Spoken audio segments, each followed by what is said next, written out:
Walk to Moons, Chapter 19, Fish in the Air. Graham said, "Where did we leave off with Peebee? What was happening?"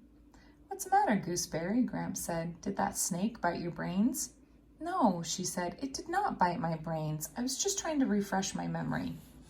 "Let's see," Gramps said. "Didn't Peebee want you to tell your daddy about Mrs. Cadaver and Mr. Berkway hacking up her husband?"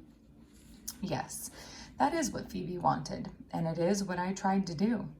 One Sunday when my father was looking through the photo albums, I asked him if he knew much about Mrs. Cadaver. He looked up quickly. "You're ready to talk about Margaret?" he said. "Well, there were a few things I wanted to mention." "Oh, I've been wanting to explain," he said. I plunged on. I didn't want him to explain. I wanted to warn him. "Phoebe and I saw her slashing and hacking away at the bushes in her backyard." "Is there something wrong with that?" he asked. I tried another approach. "Her voice is like leaves blowing around and her hair is spooky."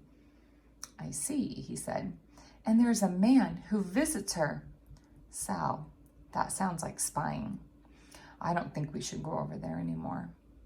Dad took off his glasses and rubbed them on his shirt for about 5 minutes, and then he said, "Sal, you are trying to catch fish in the air.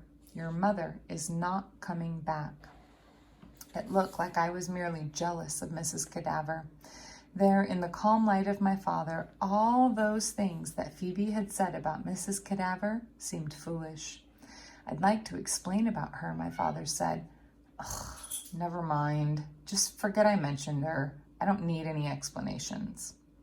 Later, when I was doing my homework, I found myself doodling in the margin of my English book. I had drawn a figure of a woman with wild hair and evil eyes and a rope around her neck. I drew a tree, fastened the rope to it, and hung her. The next day at school, I studied Mr. Berkway as he leapt and cavorted about the classroom. If he was a murderer, he certainly was a lively one. I had always pictured murderers being mopey and sullen. I hoped Mr. Berkway was in love with Margaret Cadaver and would marry her and take her away so that my father and I could go back to Bybanks.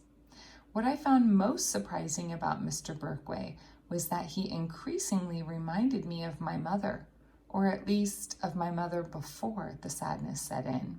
There was a liveliness to both Mr. Berkway and my mother, and an excitement, a passion for words and for stories.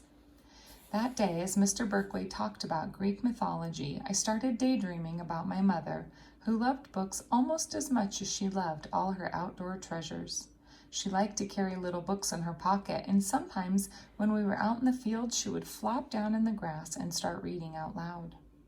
My mother especially liked Indian stories.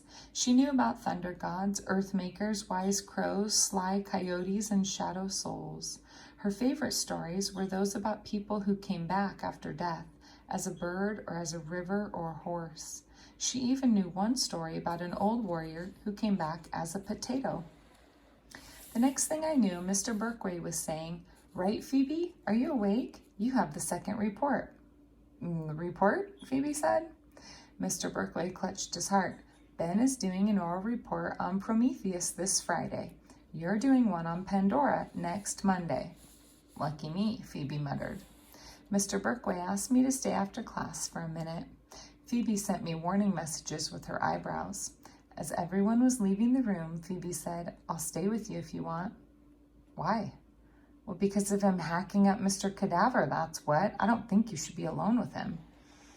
He did not hack me up. Instead, he gave me a special assignment, a mini journal. "I don't know what that is," I said. Phoebe was breathing on my shoulder. "Mr. Berkway said I should write about something that interests me." "Like what?" I said. "Oh, a place, a room, a person. Don't worry about it too much. Just write whatever comes to mind." Phoebe and I walked home with Mary Lou and Ben. My brain was a mess, what with trying not to flinch whenever Ben brushed against me.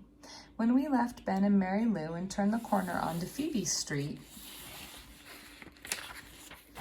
I wasn't paying much attention. I suppose I was aware that someone was coming along the sidewalk in our direction, but it wasn't until the person was about 3 feet away that I really took notice. It was Phoebe's lunatic coming toward us, staring right at us. He stopped directly in front of us, blocking our way. Phoebe Winterbottom, right? He said to Phoebe.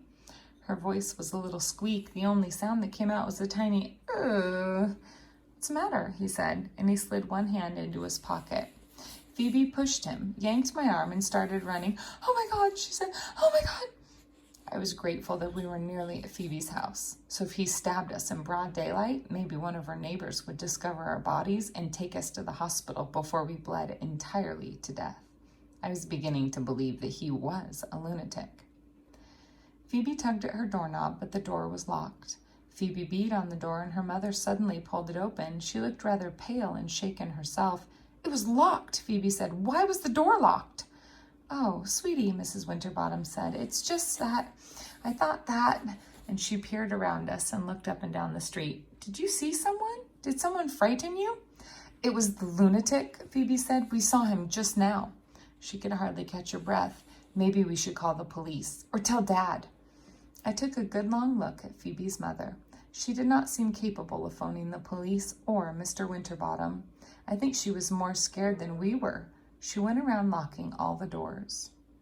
Nothing more happened that evening, and by the time I went home, the lunatic did not seem quite so threatening.